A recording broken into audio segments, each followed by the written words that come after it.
Yo guys, what is going on? It's Fen here again. So, I've been working on my new rig and it's almost complete, which I'm extremely happy about. I'm going to be showing you the head today, which is pretty much the last thing that I have to do to complete the rig. I'll quickly show you the, I won't say full rig because it's not, but the almost completed rig. It's a lot better than the one I worked on before. It's a lot quicker, less laggy, and very simple to use. And I'm designing this in a way so when people want to download this rig to use it, it's going to be extremely simple for you to use and animate.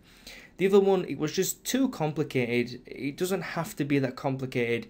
And for people who have pretty much zero Cinema 4D experience, are just getting into it and just want to animate, then this is going to be obviously the rig for you. It's going to be very simplistic to use. There's pretty much a few things you need to click to control everything, and that's pretty much it. So in today's episode I'm going to be talking about the head, because the head is the last thing I need to do for the rig, and it's one of the most important parts of the rig because it's where the emotion is shown. I was debating a lot about what type of face to do.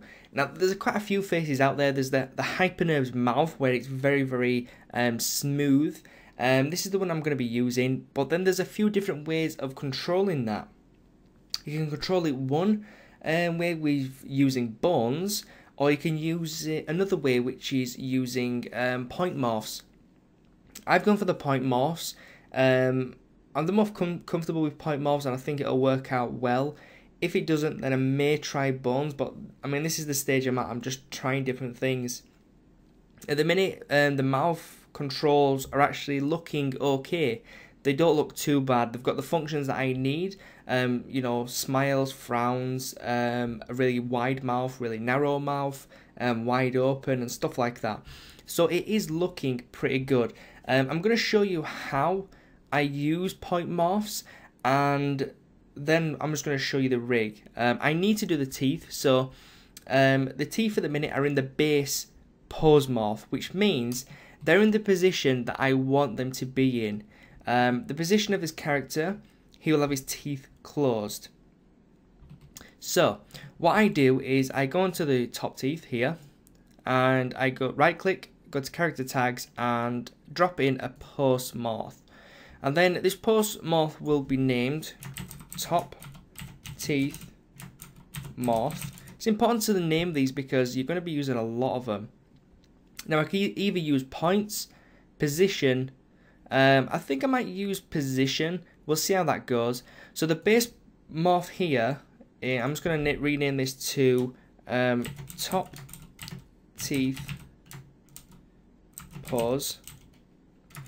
I'm actually going to rename that from pose to base. So I know this is the base mesh. This one here will be top teeth up. And the reason you name it is because when you start at an espresso, you've got so many different things. You're going to be thankful that you named things. You just took a few seconds to name it. So these two are exactly the same because they're in exactly the same position. When I grab the up, I'm going to be moving this upwards, and I'm going to move it to an extreme pose, which is about there. Normally you wouldn't move it that far because it's actually above the actual mouth, but that's the extreme pose. It's always good to have extreme poses. You would never go that far, but if you had to for whatever reason, then you have that extreme pose, which is important. So now if I go to animate, you can see this is the animated pose. Now normally I'd maybe only go to about 55%, probably max, but if needed, again, you can go that extra 45%. So it's entirely up to you how far you go. It doesn't mean if you do a pose morph from there to there, you have to use that full 100%. It means that you have that 100%. You can use it that much, you can use it that much, any percentage, it doesn't matter. So now that we've got that, we will do the exact same thing for the lower. We will name this bottom teeth, and this will be a position, and then this one will be bottom teeth base, and this will be named bottom teeth and then down, because we're going to be moving this down. So I've got the name and pretty much the direction it's going to be moving. In our case, it's going to be down. Now, one thing to note is you don't want to go too extreme where you're pulling this outside of the mouth, because it just wouldn't make sense to do that. But, you know, a reasonable gap is reasonable.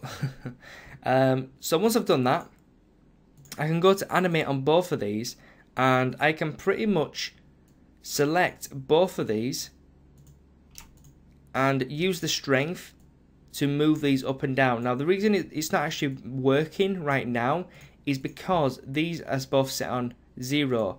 We would have to set these to 100 and then use this, and then we can actually go from 0% strength to 100%. So let's just say we want something like that. So that's pretty much how you use pose morphs. They're very simple. In Autodesk Maya, they actually use blend shapes where you create additional copies of this and then you blend through them. In Cinema 4D, it's a little bit different. You actually just use a tag instead. In 3ds Max, it's also the same as Maya, where you create copies and then you just basically link them copies and it will blend through them shapes. I personally think Cinema 4D has a better morph system in some respects, but you're still not going to beat the blend shapes of Autodesk Maya. They're just too good.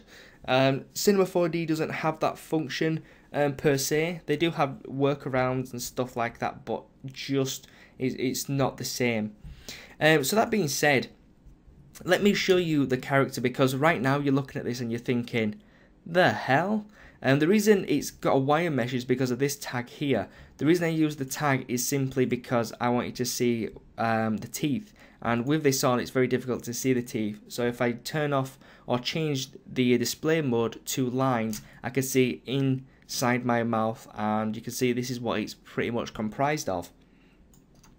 So let's turn that off and let's render out this guy. He does have some ambient occlusion to fill in the shadows, and as you can see, he looks pretty cool. I have given him a nose simply because I think without the nose he looks very, very plain. If I can find the nose here and just turn it off and just give it a render, you'll see he just looks plain. He doesn't have any characteristics to him, and that's why I added a nose, because the nose is actually quite cool. You know, you won't really see the underside, so perhaps I didn't have to add these little holes here as nostrils, but still I think overall, like from the side and stuff like that, it just gives him so much characteristic. It is really, really nice. He of course has eyebrows, eyelids, eyeballs, and all these are actually, well, majority of them have post morphs already on. So for here you can see the eyelids, they can open and close. They're set around 30% right now. For the actual pupils, these have got a few different functions. You've got the up, you've got the down. These will be linked to Espresso, so that's why there's so many. You've got the up, which will go up, and you've got the down, which will go down, and then you've got the left, and then you've got the right, etc. And then you've got the scale up. Again, this is the extreme scale. You wouldn't have one like that unless he was completely stoned. And then you have a scale downwards, which means, again, if he's really shocked or stoned, this would be extreme. But you probably never go that far. Maybe something, again, like 50%. But still, the extreme pose is there if needed. What else is there? The mouth. Let's talk about the mouth, because the mouth is quite an important factor, and it's pretty much where the most work has gone. So in here in the mouth, we've got a few different poses. I'm going to put on the interactive render region so you guys can actually see the updates of this. Let me just bring the quality down so it actually updates quite fast. So yeah, I think maybe around there.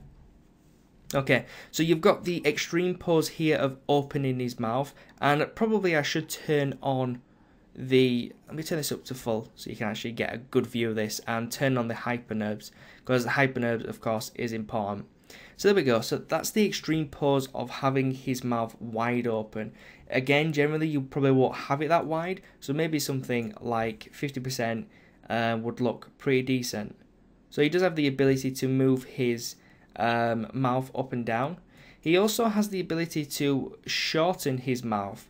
So pretend he's doing O shapes, where your lips make that little circle, O, and we can basically make that like here, for example. This would be him saying O, and that's kind of the shape that you want. And combining these two post morphs together, you can get these shapes. Like if he's saying ah, it would be kind of like this, like ah. He's opening his mouth to say ah. Obviously it doesn't look realistic right now because his teeth aren't moving, but again, you could go to the teeth and you could open these up with a strength. So if we go here and open these up, now he's saying like ah, and that's pretty much the concept of it. Now that being said, his default facial expression will be this, where it'll just be a nice small gap in his mouth, because I don't know if it's most people, but when I'm not talking, sometimes I could have a mouth closed, or sometimes it'll just be left open like I'm trying to catch flies. But yeah, also he has a smile as well, which is kind of cool. I'll have to change his teeth so you can actually see it, because right now he looks like Grandpa. But let's just bring these teeth down and bring these teeth down as well. So right now you can see that he has quite a big smile. We can increase his smile as well. So he's got a big grin on his face, and you know, this is basically just using post morphs. You probably could get a lot more facial expression out of this if you did use bones with some controls.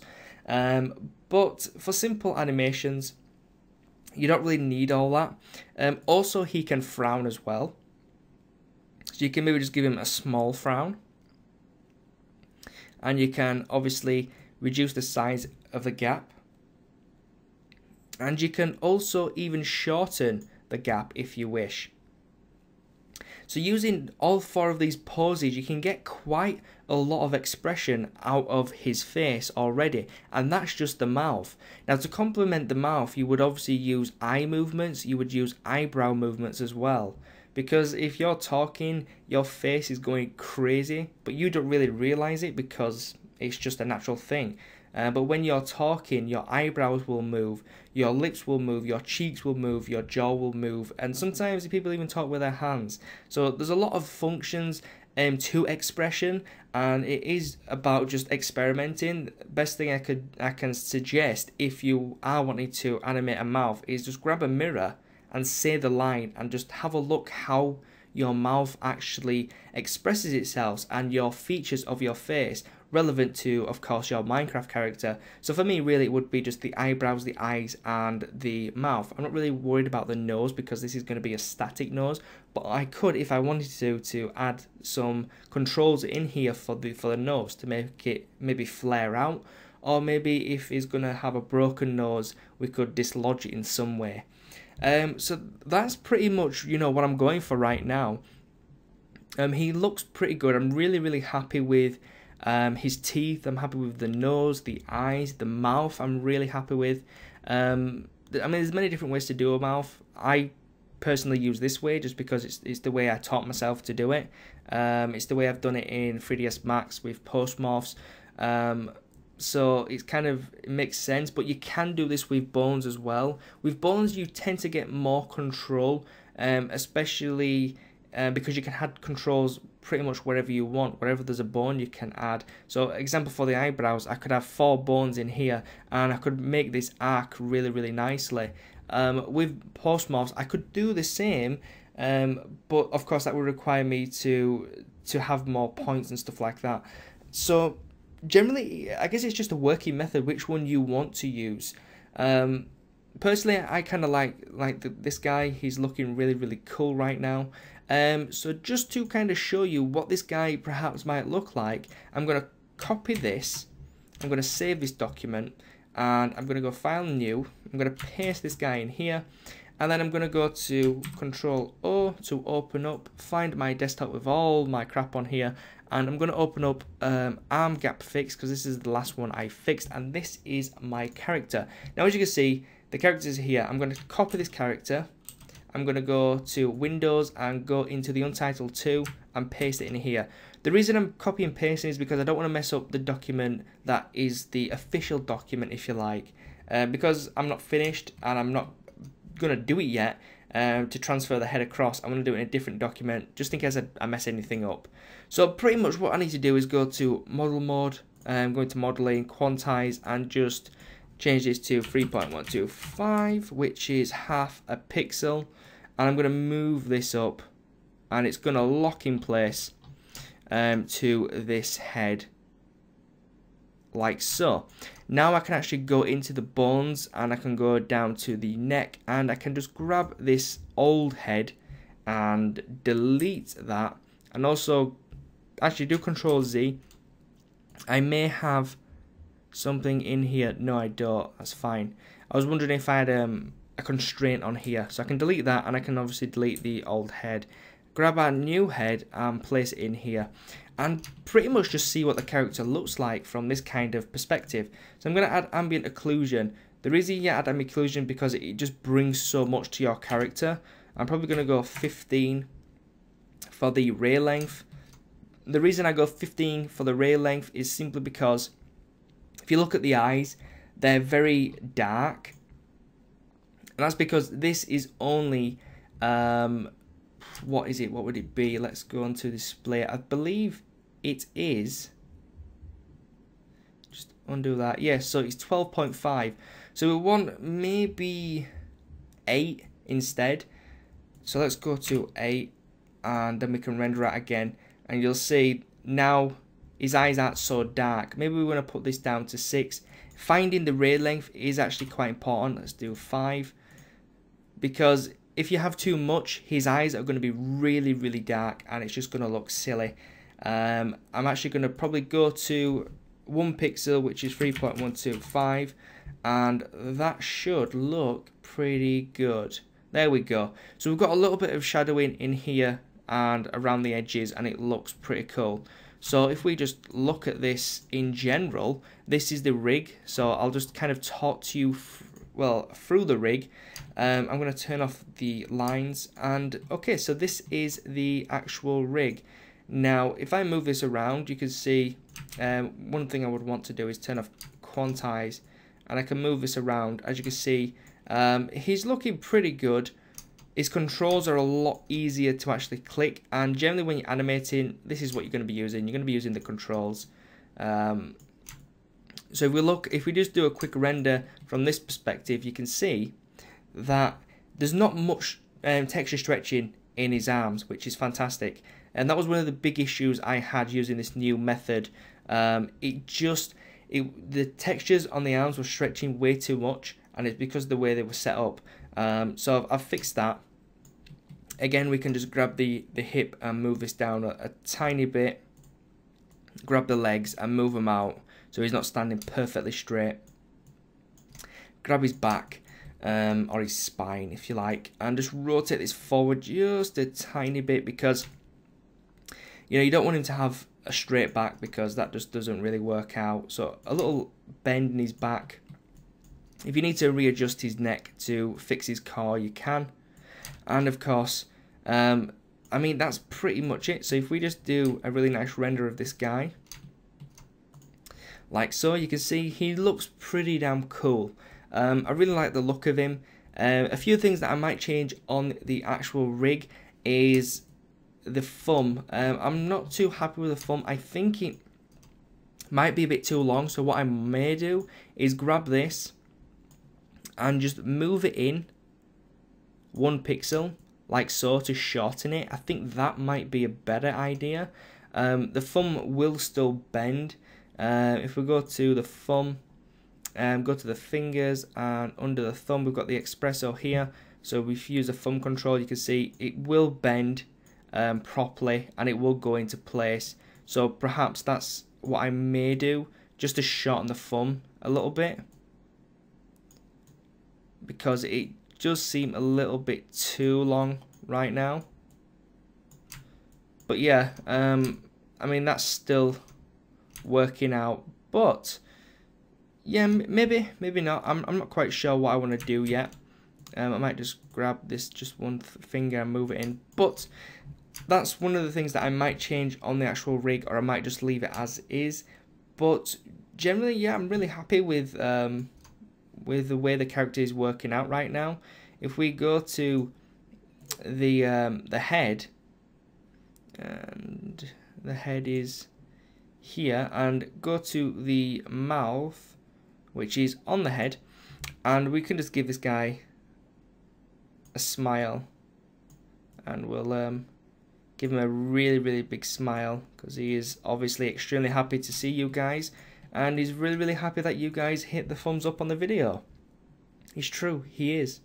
So yeah, guys, that's pretty much all I wanted to talk about today, is the process of the new rig, and of course the head, which I'm really happy with. If you've got any suggestions, please leave a comment about suggestions. I really like to hear other people's feedback, especially because I'm bouncing ideas off myself here, and generally bouncing ideas off yourself doesn't really work because your opinion will always be biased. But so far I think it looks good. I am quite happy with how the character looks, but if there's anything else I could add to give the character more character, then, you know, let me know. And of course, always hit the thumbs up, subscribe, and of course leave a comment. I love them comments, I love replying to them comments. So that's pretty much it, guys. Thank you very much, and I shall catch you in the next episode. Peace.